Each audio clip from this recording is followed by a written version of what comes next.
Այսօր ես խոսելու եմ մի խոսք, որը որ մեր ավակ հովիվի Արտուր Սիմոնյանի տեսիլքներից մեկն է, երրորդ կետը, աղոթքը շնչառություն, Աստծո խոսքը զորություն։ Ինչ է նշանակում աղոթքը շնչառություն։ Գիտեք, սիրելիս, մարդը կարող է մի քանի օր ապրել առանց սննդի, միգուցե, մի քանի օր առանց ջրի, բայց առանց շնչելու չի կարող ապրել նույնիսկ մի քանի րոպե, որովհետև շնչառությունը դա կյանքի նշանն է, մեր կյանքի ռիթմն է, չկա շունչ, չկա կյանք։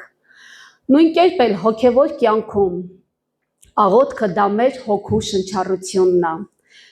Երբ մարդը չի աղոթում, ինքը կամաց թուլանում է։ Բայց մարդուն միայն շունչը բավարար չէ, մարդուն նաև ուժ է պետք, եւ այդ ուժը գալիս է Աստծո խոսքից, որը մենք ընթերցում ենք Աստվածաշնչում։ Դրա համար էլ ասում ենք աղոթքը շնչառություն, Աստծո խոսքը զորություն։ Ամեն։ Սիրելիներս, այս գիրքը հենց այնպիսի գիրք չի։ Սա սուրբ գիրք է եւ գրված է Աստծո շնչով։ Հեչ նկատել եք ինչի է կոչվում Աստվածաշունչ, այսինքն Աստծո շնչով գրված, մարգարիների միջոցով, առաքյալների միջոցով։ Երբ մենք այս գիրքը ընթերցում ենք, ինքը մեզ հետ խոսում է։ Մենք զորություն ենք առնում, մենք ուժ ենք առնում, բայց փակ վիճակում ինքը սովորական գիրք է։ Նա մանավանդ, երբ որ ինքը փակ է մնում մի օրերով, շաբաթներով, ամիսներով, պարզապես մի որոշ ժամանակ հետո տեսնում ես, որ դարձել է իր առարկա, պարզապես քո մահճակալի կողքի տումբայի վրա դրված առարկա, որ ամեն անգամ տանը մաքրություն կատարելիս վրայի փոշին մաքրում ես։ Փակ վիճակում ինքը չի կարող ոչ քեզ զորություն տալ, ոչ ուժ տալ։ Ամեն։ Այսպիսի մի օրինակ եմ ուզում բերել։ Երբեմն մենք, որ գալիս ենք աղոթքի շաբաթօրերը, երբեմն ծոմով ենք գալիս աղոթքի։ Դե բնականաբար, երբ որ ծոմ է, ոչինչ չենք ուտում, ոչինչ չենք խմում, ու գալիս ենք ժամը 6-ին աղոթքի, աղոթքը կարող է ձգվել այսպես մինչև 8:30, 9:30, նայած թե այդ ժամանակ ինչպես է հոգին առաջնորդում։ Երբ որ գալիս է իր քաղցր ներկայությունը, չես ուզում կտրվես, չէ՞։ Մեկ օր այստեղ մի հատ տարիքով քույրիկ ունենք, ինքն էլ փառք Աստծուն, իր այդ տարիքին կարողանում է ծոմ պահի, ծոմով աղոթքի գալ, մեկ օր աղոթքի ժամանակ վերջի պահերն էր, արդեն որ պետք է վերջանար, ինձ այսպեսի մի հարց տվեց, ասեց, հիմա որ գնամ տուն կարող եմ հաց ուտել։ Մենք ծիծաղեցինք իրար հետ, ասեցի իհարկե կարող ես, ոնց չես կարող, գիտեք դա բնական է, մարմինը ունի կերակուրի կարիք, նույնպես էլ հոգին ունի աղոթքի կարիք, նույնպես էլ խոսքը ընթերցելը, երբ որ մենք չենք ընթերցում, մենք կամաց թուլանում ենք, մեր հոգևոր վիճակից ընկնում ենք։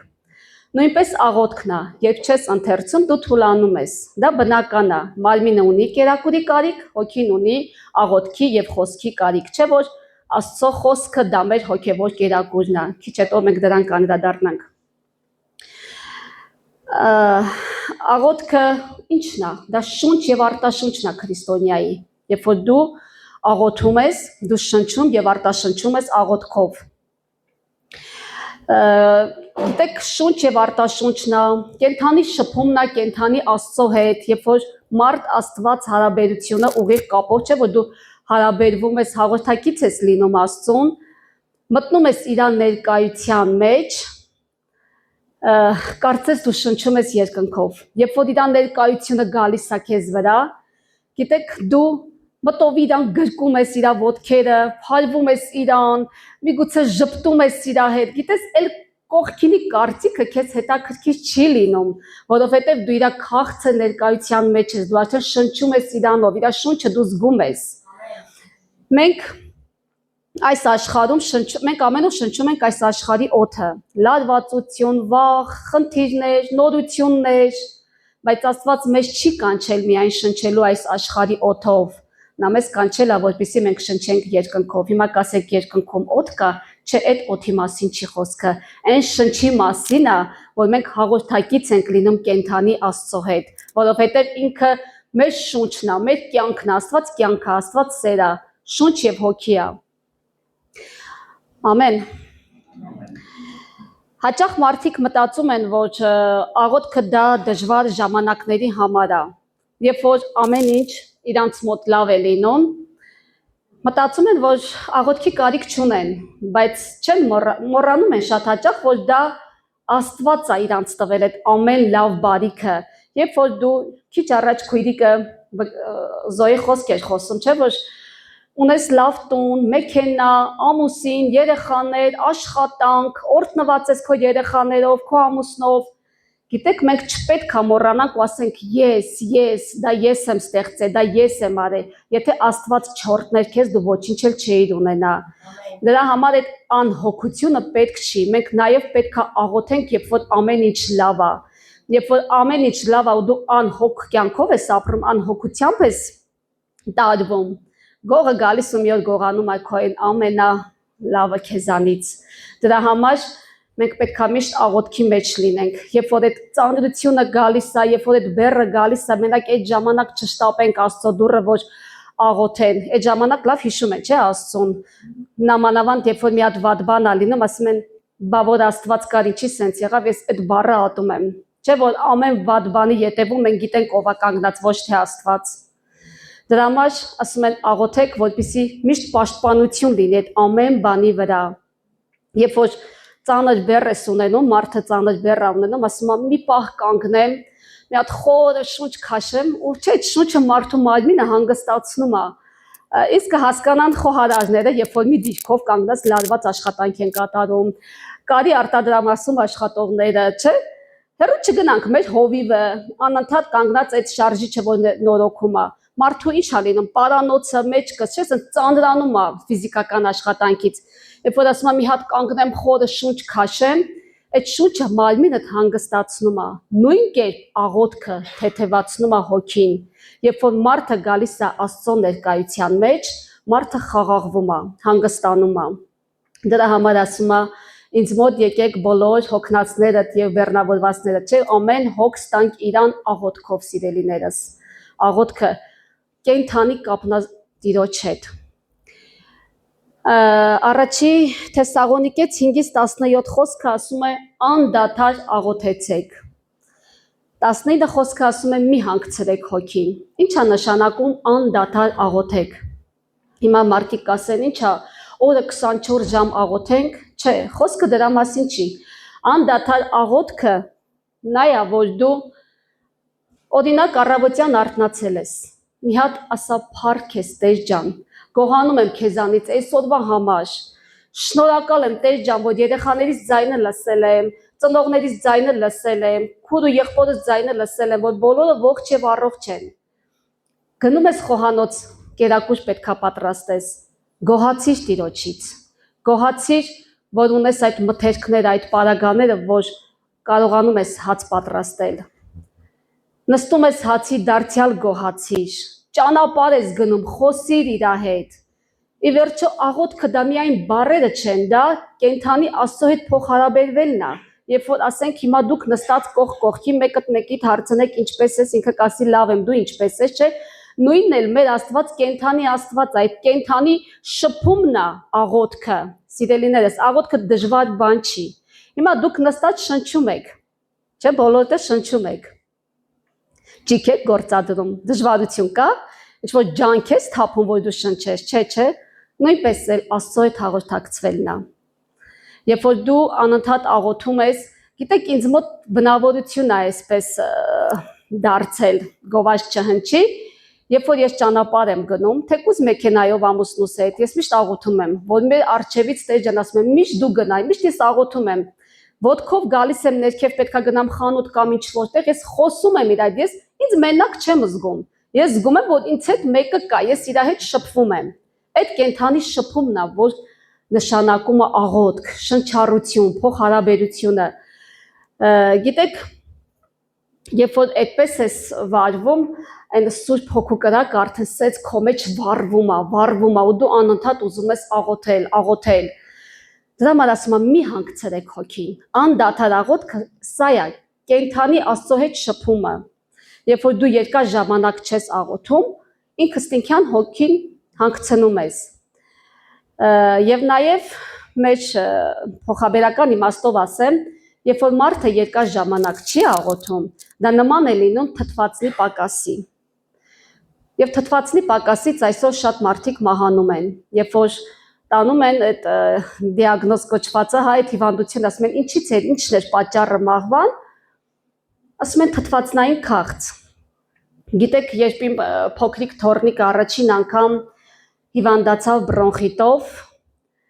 մենք չգիտենք, որ իր մոտ բրոնխիտ էր, մինչև որ երեխան արդեն սկսել էր վատ շնչելը, երբ իմ աղջիկս փեսայից հետ տարել էին իրանց տեղամասային այդ բուժ հաստատությունը, ասել էին, որ երեխայի վիճակը շատ ծանր է, երեխան էլ չէր կարողանում ոչ քիթիկով շնչել, ոչ բերանով,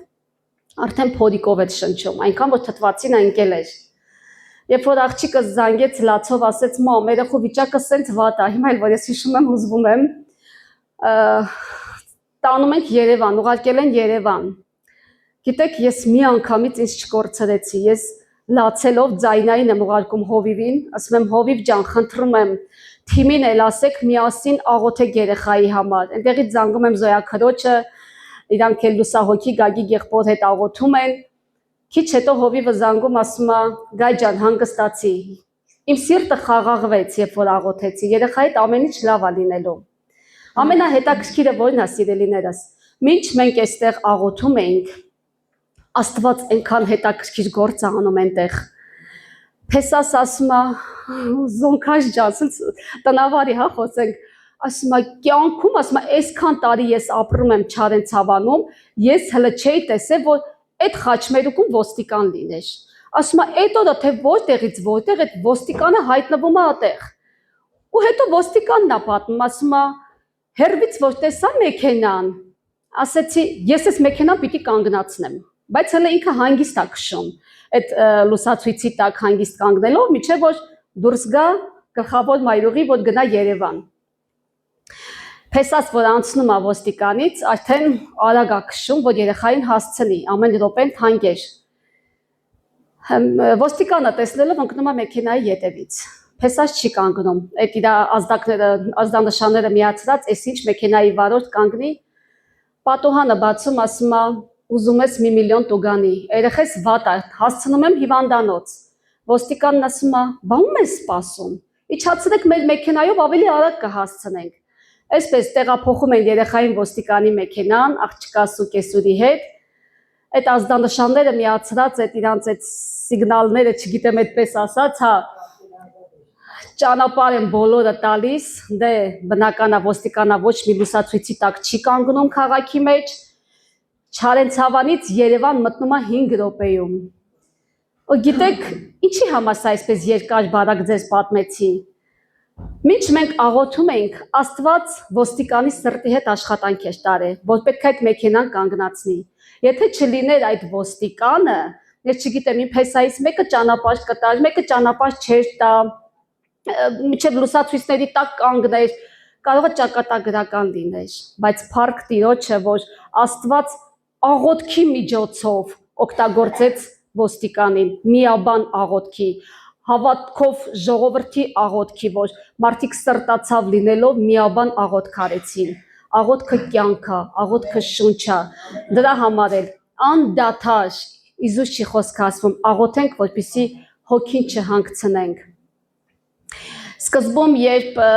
Աստված մարդուն ստեղծեց, չէ, ասում է նա նրա ռնգներին կենթանության շուրջ փչեց եւ կյանքը սկսվեց շնչով։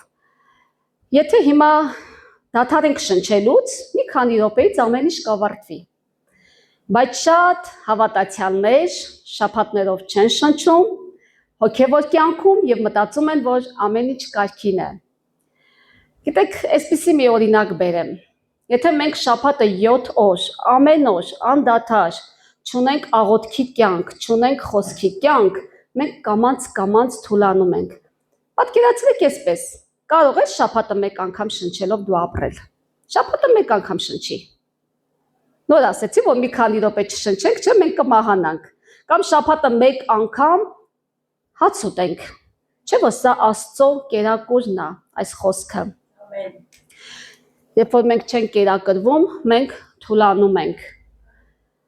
Ուղղակի անկեղծ ամեն մարդ թող իր մեջ մտածի, երբ ա որ վերջին անգամ իսկապես աղոթել ես, երբ ա որ վերջին անգամ Աստծո խոսքը կերակրել ա քո հոգին սիրելիս։ Եկեք, չգիտեմ, Աստծո խոսքը կենդանի է եւ զորավոր է իր խոսքը, կյանք փրկող, կյանք տվող, հրաշքներ գործող։ Աստված խոսքը իր բերանից հռչակում է եւ կատարվում է։ Աստված խոսքով ստեղծեց եւ արարեց երկինքն ու երկիրը։ Ասաց թող լույս լինի եւ լույս եղավ։ Ասաց թող լույսը խավարը առանձնանա լույսից, չէ՞, խավարը կոչեց գիշեր, լույսը կոչեց ցերեկ։ Նա ջանք չգործադրեց, պարզապես ասաց թող լույս լինի եւ լույս եղավ։ Իր խոսքը ունի զորություն։ Աստված խոսքով Աբրահամին ասեց Աբրահամ, նայիր երկնքի աստղերին, նայիր ծովի ավազի հատիկներին, քո սերունդը այսքան շատ է լինելու։ Գիտեք, Աստված չնայեց Աբրահամի տարիքին, որ նա առաջացած տարիքում է, ասեց Աբրահամ, մյուս տարի այսօրը գալու եմ այստեղ եւ քո կից Սարան որդի ունենալու քեզ համար։ Գիտեք, Սարան ծիծաղեց իր մտքում, բայց Աստված տեսավ։ Աստված ասեց, ինչու ծիծաղեցի, Սարա։ Ասում է, վախեցավ արդեն, ոչ, չծիծաղեցի, ասեց ծիծաղեցիր։ Գիտեք, Աստծո բերանից խոսքը դուրս էր եկել։ Աստված մարդ չէր, որ, հա, իմ բառերով ասեմ, որ ասեր, դե ոչ Սարա աղջիկ ծիծաղեցիր, դե գնա, այտենց ամուլ է կմնաս։ Աստծո բերանից ասում է դուրս եկած խոսքը պարապ տեղը ետ չի վերադառնում։ Ինքը իր այդ դուրս եկած խոսքը վերցրած ետ է գալիս։ Աստված օրհնեց Սարային, ունեցավ որդի, նրան կոչեցին Իսահակ, որը կոչվում էր ծիծաղ։ Ամեն։ Գիտեք, Աստված այսօր էլ կենդանի է եւ զորավոր է։ Նա այսօր էլ քեզ հետ կարող է հրաշքներ անել, ինչպես Սարայի կյանքում։ Դու մի նայ, որ առաջացած տարիքում ես կամ ինչ որ մի բան անհնար է քեզ թվում, Աստծո համար անհնարին ոչինչ չկա։ Աղոթքը, սիրելիներս, ինձ համար դարձավ շնչառություն, երբ այստեղ աշնանը հովիվը աղոթքի մարաթոն էր կազմակերպել։ Գիտեք, մենք նույն գործ կառաքելոցն էինք ուսումնասիրում։ 4 օր մենք ամեն օր անում էինք աղոթք, 7 գլուխ խոսքն էինք ընթերցում, խոսքի շուրջ քննարկումներ էինք անում, միասին հաց էինք կտրում, ինչպես գործ կառաքելոցում էր։ Առաջին 2 օրը կարծես ինձ համար սովորական օր էր, գալիս էինք, մեր հացը ուտում էինք, նախաճաշն անում էինք, վերջում ճաշն էինք անում, ու շատ հավես ժամանակ ենք ունեցի, ասեմ իմանաք։ Բան եմ անում ձեզ էլի, ասես գայթակղեցնում եմ լավ իմաստով։ Աղոթքն էինք անում, խոսքն էինք ուսումնասիրում, բայց 3-րդ օրը աղոթքի ժամանակ իմ աչքերը փակ է, ես աղոթում եմ, սիրելիներս։ Աստված ինչպես եք հիմա այս հեռուստացույցի էկրանը տեսնում, չէ՞, ինչքան պարզ է, լուսավոր։ Իմ աչքերը փակ, այդպիսի մի հատ դրվագ բերեց լուսավոր, այսպես մի հատ ժապավեն անցավ իմ դիմացով։ Ցույց տվեց մի բան, որ ես մի քանի օր առաջ իմ ազգականի նկատմամբ պարզապես հակակրանք էի ունեցել։ Դա հենց այնպես չէր եղել, էլի։ Աստված ցույց տվեց ու ասեց, որ դա քեզանից մաքրի։ Դա քեզանից հեռացրու։ Հիմա կասեք, ինչպես իմացար, որ դա Աստված էր, որովհետև Աստված սիրող հայր է ու Աստված չի ուզում, որ մեր մեջ նստվածք մնա, վատ բան մնա, նախանձ մնա, չարություն մնա։ Նա ասեց, դա քեզանից մաքրի։ Ու նույն խոսքերը հաջորդ օրը, երբ որ եկանք նորից ծոմով աղոթքի, որ վերջի օրն էր, աղոթք հովիվը ձեռքը դնում է ինձ վրա, աղոթում եմ նույն խոսքերն ասում։ Մաքրիր դա քեզանից, որպեսզի դու լինես ընտիրանոտ։ Ինչն է այստեղ աղոթքի այդ նշանակությունը։ Գիտեք, երբ որ դու օրերով չես աղոթում, Աստված քո հետ կարող է եւ չխոսի, որովհետեւ ես հեսա քիչ հետո կասեմ ինչի։ Երբ որ անդադար մենք աղոթքի մեջ էինք, Աստծո ներկայությունը եկավ ինձ վրա։ Ու ես միշտ մտածում էի, որ մարդիկ ասում էին, ինձ բան ցույց տվեց, խոսեց ինձ հետ։ Ես մտածում էի, այդ ո՞նց են տենում, ո՞նց է խոսում, հատուկ ձայնով է խոսում, ոչ, մեղմ ձայնով։ մաքրիր դա քեզանից։ Ու ես լացում եմ ասում եմ Տեր ջան, քիչ հավանում ասես դու ոնց գիտեիր։ Որ ես ինչ էի մտածել էլի իմ հարազատի նկատմամբ։ Ասես դա մաքրի քեզանից, հեռացրու։ Գիտեք, այստեղ գրեթե բոլորս ծնողներ ենք։ Ցանկացած ծնող միշտ փափագում է, որ իր երեխան գնա իր մոտ, նստի, իր հետ զրուցի, խոսի, չէ։ Հավատացեք, ծնողից լավ ընկեր չկա։ Նաև ընկերուհի է, եւ ընկեր է, ճիշտ խորհրդատու է, քեզ կարա քո սխալ ճանապարհից ետ պահի։ Գիտեք, երբ որ խոսում ես, քո ծնողն է նույնն է քեզ ասում, բալես, այս բանը ճիշտ չես անում։ Այս բանը քեզանից հեռացրու, որ ավելի լավ լինի։ Կամ սխալ շրջապատի մեջ ես ընկած։ Ծնողի սիրտն է ցավում, որ ուզում է իր երեխային այդ վատ ճանապարհից հետ պահի։ Նույն կերպ էլ Աստված մեզ սիրում է։ Նա ունի խոսքի եւ զրույցի կարիք։ Նա միշտ ուզում է, նա միշտ սպասում է մեզ, որ մենք գնանք իր մոտ, աղոթենք, խոսքով շփվենք, երբ որ դու խոսքը ընթերցում ես, ինքը քեզ հետ հաստատ խոսում է։ Աստծո մեկ խոսքը կարա փոխի քո ամբողջ կյանքը։ Ամեն։ Երբ որ սիրելիներս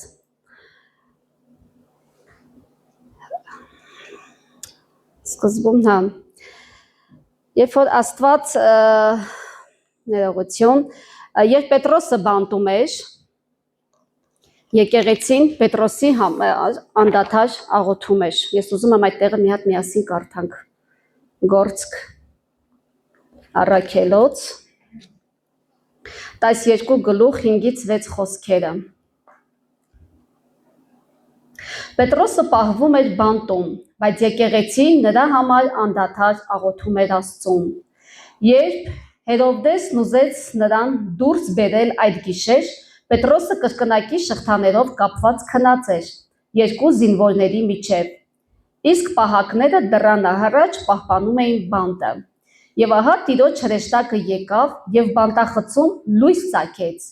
Նա հրեց Պետրոսի կողքին, արթնացրեց նրան ու ասաց. «Շուտ վեր կաց» եւ շղթաները ընկան նրա ձեռքերից։ Հրեշտակն ասաց նրան. «Գոտիդ կապիր եւ հողաթափերը թաքիր»։ Նա այդպես էլ արեց եւ ասաց նրան. «Զգեստդ վրադ գցիր ու ինձ հետևիր»։ Դուրս ելնելով նա գնում էր նրա հետևից ու չգիտես որ հրեշտակի կողմից կատարվածը իրական էր ու չգիտեր որ հրեշտակի կողմից կատարվածը իրական էր որովհետև կարծում էր թե տեսիլք է տեսնում երբ նրանք անցան առաջին եւ երկրորդ պահապաններից հասան մինչև երկաթյա դուռը որ դեպի քաղաք էր տանում այն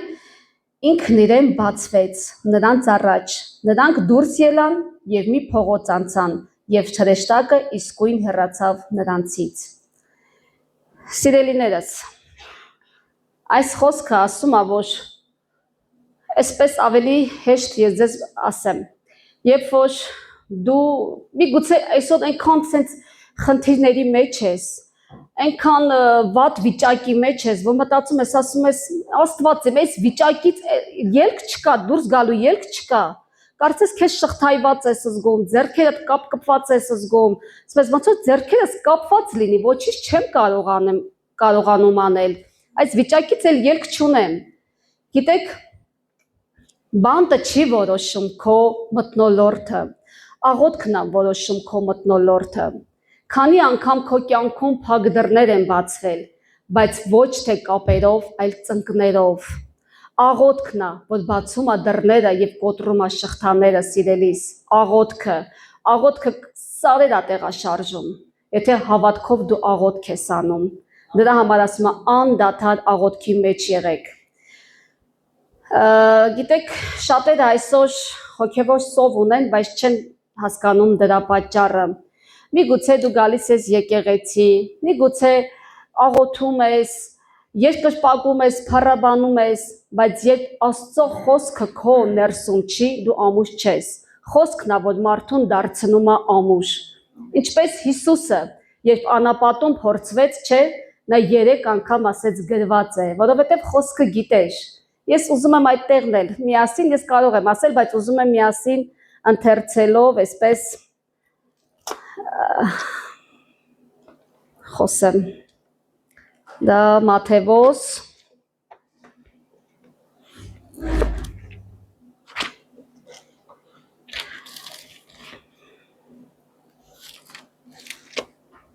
Մատթեոսի ավետարան 4-ից 4 խոսքն է Այդ ժամանակ Հիսուսը հոգու կողմից անապատ տարվեց սատանայից փորձվելու Նա 40 օր եւ 40 գիշեր ծոմ պահելուց հետո քաղց զգաց եւ փորձիչը նրան մոտենալով ասաց Եթե Աստծո որդին ես ասա որ այս բաները քարերը հաց դառնան Նա պատասխանեց ու ասաց գրված է ոչ միայն հացով կապրի մարդ այլ ամեն խոսքով որ դուրս է գալիս Աստծո բերանից Նորից սատանան փորձում ատանելով ասում այդ ժամանակ սատանան նրան տարավ սուրբ քաղաքը տաճարի աշտարակի վրա կանգնեցրեց ու նրան ասաց Եթե Աստծո որդին ես քեզ ցած նետիր որովհետև գրված է Իր հրեշտակներին քեզ համար պիտի պատվիրի եւ նրանք քեզ ձեռքերի վրա պիտի բարձրացնեն որ երբեք քո ոտքը քարին չդիպչի Հիսուսը դարձյալ ասում է գրված է քո Տեր Աստծուն չփորձես Նորից տանում է սատանան Հիսուսին դարձյալ տարավ մի շատ բարձր լեռ եւ նրան ցույց տվեց աշխարհի բոլոր թագավորությունները ու նրանց փառքը եւ նրան ասաց Այս ամենը քեզ կտամ եթե արջևս ընկնելով երկրպագես ինձ Այդ ժամանակ Հիսուսը նրան ասաց հեռու գնա սատանա որովհետեւ գրված է Տիրոջը քո Աստծուն կերկրպագես ու միայն նրան կպաշտես Ամեն Գիտեք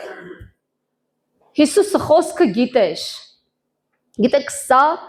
իր ամենաթույլ պահին հարցակում էր երբ որ նա քաղցած էր Սատանան հարցակվեց նրա մտքի վրա սա հարցակում էր Գիտես մեր կյանքում էլ կարան լինեն 3 հիմնական հարցակումներ Մարմնի ցանկություն, ինքնության կասկած, արագ հարստանալու գայթակղություն, չէ՞։ Բայց հարցը սա է. Արդյոք երբ որ այդ 3 հարցակումները գան մեզ վրա, մեր բերանում արդյոք կա գրված է բառը։ Արդյոք կա մեր բերանում գրված է։ Գիտեք, Հիսուսը չկռվեց զգացմունքով, Հիսուսը կռվեց խոսքով, որովհետև խոսքը իր մեջ ամուր էր, ինքը խոսքը գիտեր։ Ինչպես Դավիթը, երբ դուրս եկավ հսկա Գողիաթի դեմ, նա ասաց, զենքը չի որ կհաղթի, այլ Աստծո խոսքը։ Գիտեք, Դավիթը փոքրամարմին, շիկահե, գեղեցիկ մի պատանի էր։ Գողիաթը հսկա, լավ չեմ հիշում այդ գրվածը, մի քանի կանգուն, բոյ ունի, լայնք ունի, ես իրան այսպես եմ կոչում երկաթյա մարդ։ Ամբողջությամբ զրահապատված, կոշիկները երկաթյա, ազդրերին հագած,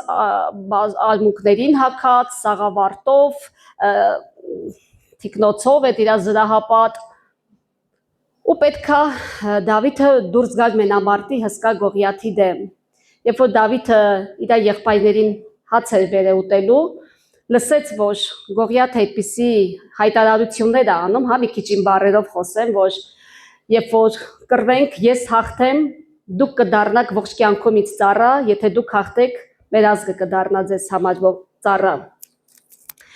Դավիթը լսելով թասիբը չի հերիքում տղու, որ կարդում եմ, ուզում եմ Դավիթին բռնեմ գրկեմ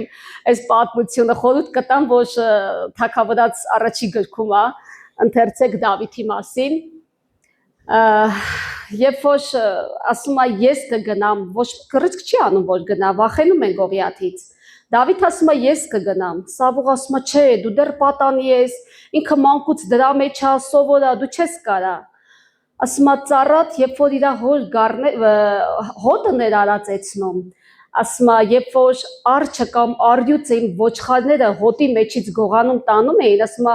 ես իրան հետապնդում էի նրանց, գնում էի, բռնում էի այս ու այն կողմ տալով, ասում է, իր երախից, արյուծի երախից, ասում է, իմ ոչխարը հանում էի, ու երբ որ ուզում էր որ հարցակվել ինձ վրա, ասում է բռնում էի մորուքից, պատկերացնում եք մի հատ արջ կամ առյուծ հիմա հանդիպի մեր դիմաց, ինչ կանենք։ Այն որ ասում է մկան ծակին 1000 թուման կտան։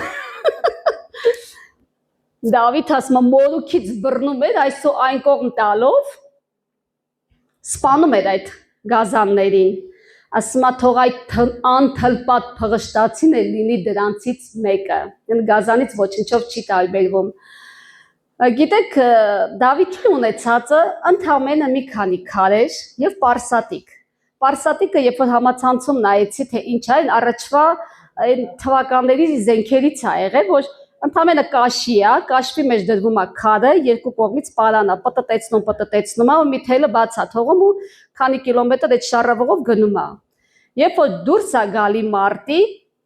Գողիաթն ասում է, շուն եմ, ինչ եմ քարերով ես եկել ինձ վրա։ Դավիթը քարը պտտեցնելով գնում բխրճվում է Գողիաթի սաղավարտի մեջ եւ մտնում ճակատի մեջ եւ նա երեսնի վայր ընկնում է։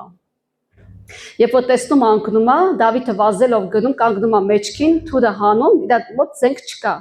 ոչ մի թուր, ոչ մի բան։ Նրան հարվածում սպանում է եւ գլուխը կտրում է։ Ու գիտեք, ինչ է սա նշանակում այս խոսքը, որ Դավիթը չկռվեց զենքով, ասում է Դավիթը կռվեց նրանով, ինչով որ սովոր էր։ Նա չհակավ Սավուղի զրահը, Սավուղը նրան հագցրեց, բայց ինքը չհակավ։ Ասեց, ես սովոր չեմ սրան, ինձ անհարմար է, որովհետև իրենը չէր։ Նա հանեց։ Նա կռվեց այնով, ինչով որ սովոր էր։ Աստծո խոսքով, Աստծո զորությամբ եւ հավատքով, սիրելիներս։ Միգուցե քո կյանքում էլ կա Գողիաթ։ Գողիաթը դա կարա լինի քո վախը, ինչ որ խնդիր, ֆինանսական խնդիրներ, դժվարություններ, չգիտեմ, մարդկանց կարծիքից կախվածություն, ներքին պայքար, ես չեմ կարող իմանալ ինչն է քո Գողիաթը։ Գիտեք, ոչ մի թշնամի այնքան մեծ չի, որքան որ մեր Աստված է մեծ, որովհետև ոչ թե մեծությունն է հաղթում, այլ հավատքը, ոչ թե զենքը, այլ Տիրոջ զորությունը։ Եթե Աստված մեզ հետ է, մեր կյանքի ոչ մի Գողիաթ մեզ չի կարող վախեցնել։ Ամեն։ Ես ուզում եմ մի պատմություն պատմել, որը որ սա իրական պատմություն է, սիրելիներս, երբ որ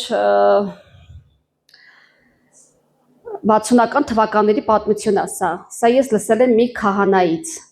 երկու ավազակներ են լինում, այս երկու ավազակները դաժանաբար ծեծի են ենթարկում եւ սպանում են դաժան ձևով երկու քահանաների եւ սկսում են նրանց թալանել, ինչ կա չկա նրանց վրա, նրանք սկսում են թալանել։ Երբ որ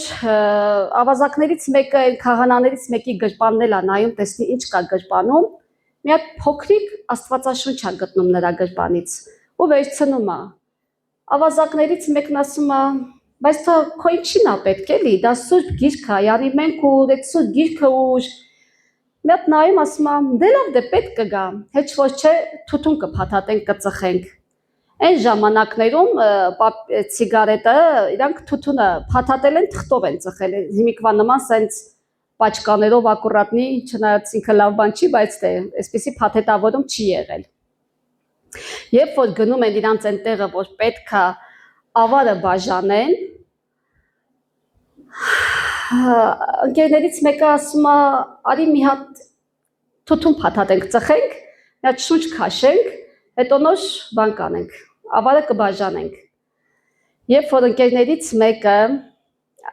թուղթ է նայում, որ չի գտնում, Աստվածաշնչից մի հատ էջ է պոկում,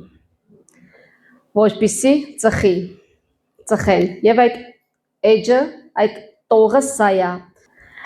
Եսայի մարգարեություն կներեք 59 խոսքը 7-րդ խոսքից։ Ասում է նրանց ոտքերը վազում էին դեպի չարություն եւ նրանք շտապում են անմեղ այրուն թափել։ Նրանց խորհուրդները անօրենության խորհուրդներ են։ Նրանց ճանապարհներին ավերում եւ քանդում կա։ Գիտեք, Այս մի խոսքը փոխում է նրանց կյանքը, ասում է, այս մենք ենք, մեր ոտքերն են, որ շտապեց արդարի արյուն թափելու։ Գիտեք, նրանք տեղում ապաշխարում են, գնում են ոստիկանություն, հանձնվում են, ասում են, այդ ավազակները մենք ենք։ Նրանք ընկնում են բանտ, որպեսզի իրանց պատիժը կրեն, բայց արդյունքում նրանք փոխվում են, գալիս են ապաշխարության։ Ճիշտ է, երկու անմեղ արյուն թափեցին, բայց նրանք ապաշխարեցին։ Ինչ գիտես, նրանք բանտում քանի կյանքեր են փրկել։ Աստծո մեկ խոսքը, ինչպես անցած շաբաթ մեր քույրիկը երբ որ խոսում էր, ասաց, Աստծո մեկ խոսքը փոխեց իր կյանքը,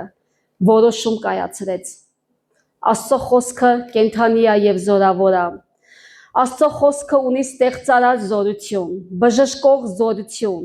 իշխանություն բնության վրա, կյանք տվող զորություն, հաղթանակի զորություն փորձությունների մեջ։ Ամեն։ Հիշում եք, չէ՞, հարյուրապետի ծառայի բժշկումը, երբ որ ասեց, մի խոսք ասա, ընդամենը մեկ խոսք, եւ իմ ծառան կբժշկվի, անդամալույց տանը ընկած է։ Ասեց, գնա կգամ եւ կբժշկեմ քո ծառային։ Ասեց, չէ, ես արժանի չեմ, որ դու իմ հարկի տակ մտնես։ Ընդամենը մեկ խոսք ասա։ Ասեց, ես էլ իշխանություն ունեցող մարդ եմ։ Երբ որ իմ ծառաներին ասում եմ գնա, գնում են, երբ որ ասում եմ եկ, գալիս են։ Ասեց, ընդամենը մի խոսք։ Ասեց, գնա։ Ինչպես որ հավատացիր, թող այդպես էլ լինի քեզ։ Քո ծառան բժշկված քեզ է սպասում տանը։ Ասում Իսրայելի մեջ իսկ այսպիսի հավատք չտեսա։ Շատ պատկերացնում եք հեռավորության վրա, ասում մի հատ խոսք ասա եւ իմ ծառան կբժշկվի։ Նույնն էլ, սիրելիներս, ասում չենք տեսել Երանի նրան, ով չի տեսել, բայց հավատում է։ Մենք այն երանելիներն ենք, որ չենք տեսել ու հավատում ենք Տիրոջը։ Աստծո մեկ խոսքը 4 օրվա մեռած Ղազարոսին կյանք տվեց։ Երբ որ նրա քույրը ասեց, բայց փտած կլինի, ասեց Ղազարոս դուրս եկ, եւ Ղազարոսը գերեզմանից դուրս եկավ։ Մեկ խոսքը։ Ամեն։ Ինչ ես ուզում, որ քեզ անեմ, ասում ես, տեսնեմ, ասում ես, տես։ Երբ որ աշակերտների հետ Հիսուսը նավի մեջ քնած էր, փոթը նավը ծովը փոթորկվեց, աշակերտները վախեցան եւ Հիսուսին ձայն տվեցին, չէ՞։ Հիսուսը ասեց, լռիր, հանդարտվիր, եւ բնությունը ենթարկվեց իրան։ Սիրելիներս, այսօր էլ Աստված կենթանի եւ զորավոր է։ Նա կարա քո կյանքն էլ փոխի, միայն հավատալա պետք։ Բժշկողը նա է, կյանք տվողը նա է, նա ունի իշխանություն բնության վրա, ամեն ինչի վրա, նա է, կյանք տվող զորությունը։ Միայն աղոթքը, գիտեք սիրելիներս, առանց խոսքի դառնում է քեզ համար պարզապես զգացմունքային հավատք։ Միայն խոսքը ընթերցելը առանց աղոթքի դառնում է սովորական գրականություն։ Լինում է, չէ, որ ասում ենք, ընթերցում եմ, բայց ոչինչ չեմ հասկանում, բայց հələ դու փորձի աղոթքով, տես ոնց կհասկանաս։ Երբ որ դու աղոթքով ես ընթերցում, Աստված իր խորին գիտությունը բացում է քեզ համար։ Երբ որ աղոթքիդ մեջ խոսքն էլ ես հռչակում Տիրոջ, աղոթքը դառնում է զորավոր։ Բայց երբ այդ երկուսը քո կյանքում կիրառում ես, դառնում է զորություն։ Եթե այսօր Աստված քեզանից վերցնի քո աղոթքը, ինչ կմնա քեզ։ Կամ վերցնի քեզանից խոսքը, ինչ կմնա քեզ։ Ինչու ենք ուժեղ եղել որոշ ժամանակ,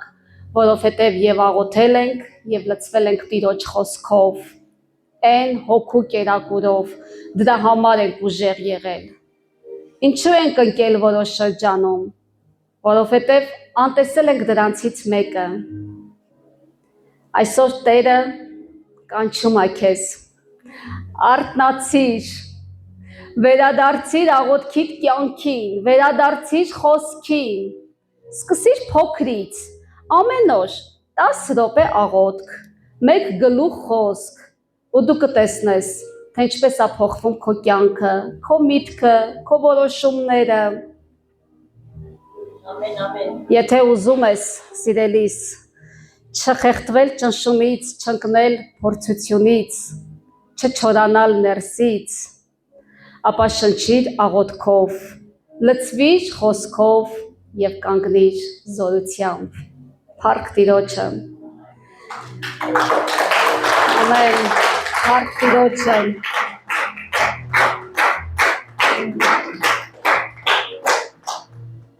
Տերը օրհնի բոլորի տառատապես։ Այսօր սա ուղղակի սրտից սիրտ ուզեցի փոխանցել ձեզ, որ առանց աղոթքի իսկապես մենք խեղդվում ենք, սիրելիներս։ Թող աղոթքը բոլորիս կյանքում դառնա շնչառություն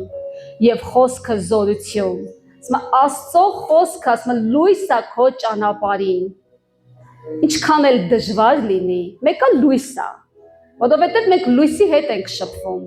Աղոթող մարդը դա լույս է, կյանք է։ Երբ որ ինքը քայլում է, իրանից կարծես լույս է դուրս գալիս, ճառագում։ Աղոթող մարդը լույս է։ Լցվենք Տիրոջ շնչով եւ իր խոսքով։ Շնչենք եւ արտաշնչենք։ Թող լինի շունչ եւ արտաշունչ բոլորիս համար, աղոթքը եւ խոսքը զորություն մեր հոգու համար։